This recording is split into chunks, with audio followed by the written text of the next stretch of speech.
À la une de ce JP, c'est officiel. Reprise des vols depuis et vers le Royaume à compter du mardi 15 juin. Annonce faite ce dimanche par le ministère des Affaires étrangères, soulignant que ces vols s'effectueront dans le cadre d'autorisations exceptionnelles. Vu que l'espace aérien marocain est toujours fermé, les détails du communiqué dans un instant. Et puis ces mesures facilite le retour de nos Marocains résidant à l'étranger dans le Royaume, et ce dans le cadre de l'opération Marhaba 2021.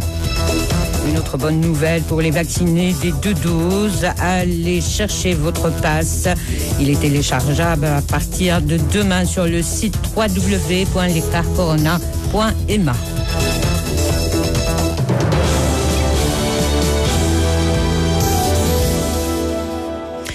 À toutes et à tous, bienvenue dans cette nouvelle édition complète de la soirée. On commence par cette très bonne nouvelle pour tous ceux qui veulent voyager et revoir, ou les Marocains résidant à l'étranger à leur retour dans le cadre de l'opération Marhaba 2021. Les autorités marocaines viennent de décider la reprise des vols de et vers le Royaume à compter du mardi 15 du mois en cours. Ces vols s'effectueront dans le cadre d'autorisations exceptionnelles vu que l'espace aérien du Royaume est toujours fermé, et c'est le ministère des Affaires étrangères, de la coopération africaine et des Marocains résidant à l'étranger qui l'annonce dans un communiqué. Cette opération se déroulera selon une approche qui allie ouverture progressive en tenant compte de la situation épidémiologique nationale et internationale et préservation des acquis réalisés par notre pays pour endiguer la propagation du coronavirus. Dans ce cadre, il a été procédé à la classification des pays en 2 listes, conformément aux recommandations du ministère de la Santé, sur la base des données épidémiologiques officielles publiées par l'OMS ou par ces pays eux-mêmes via leur site web officiel. Selon toujours le communiqué du ministère des Affaires étrangères, la liste A comprend tous les pays ayant des indicateurs positifs en ce qui concerne le contrôle de la situation épidémiologique, en particulier la propagation des variantes du virus.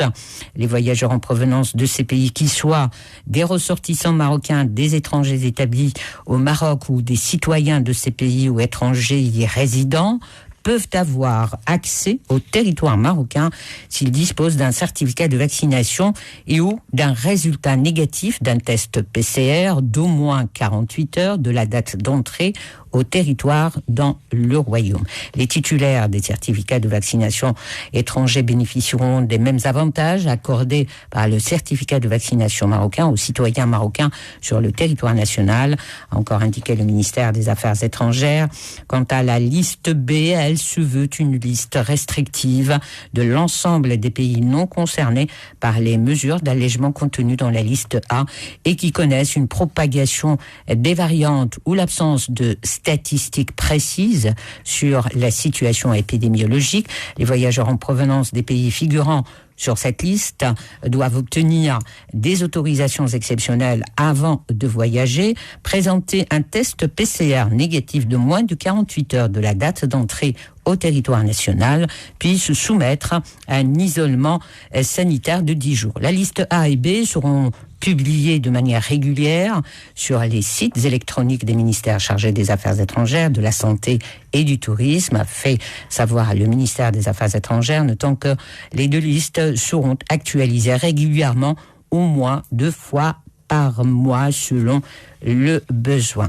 Et concernant le retour des Marocains résidant à l'étranger par voie maritime dans le cadre de l'opération Marhaba 2021, il aura lieu à partir des mêmes points de transit maritime de l'année dernière, conformément aux conditions sanitaires citées.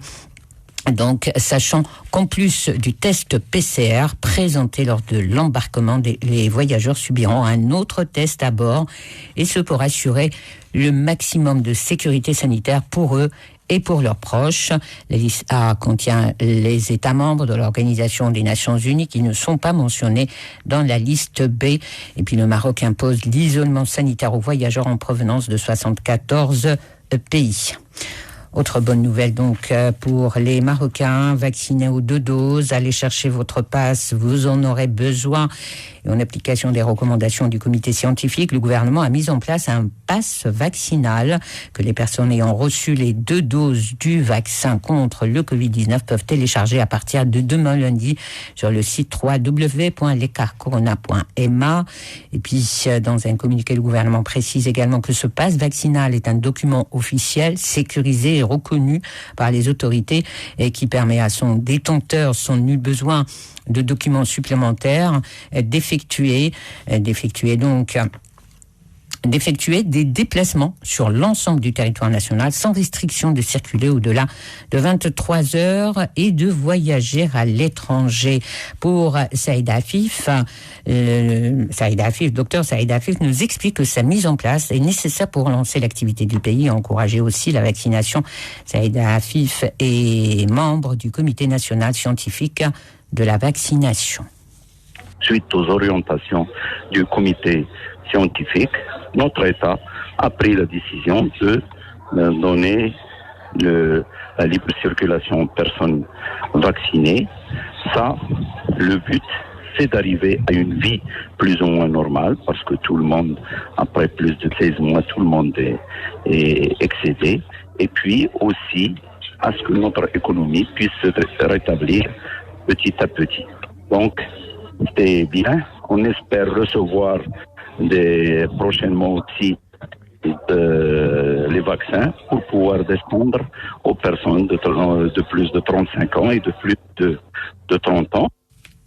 Et la France vient de mettre à jour les conditions d'entrée pour les touristes étrangers, le classement des pays selon un code tricolore. Le Maroc fait partie de la liste orange. Pour revenir au pass sanitaire, celui-ci devrait aussi permettre à son détenteur de voyager en dehors du Maroc sous réserve, bien sûr, de la réouverture de l'espace aérien, bien évidemment. Et en tout cas, la campagne de vaccination fait progresser les choses. Retour au docteur Saïd Afif.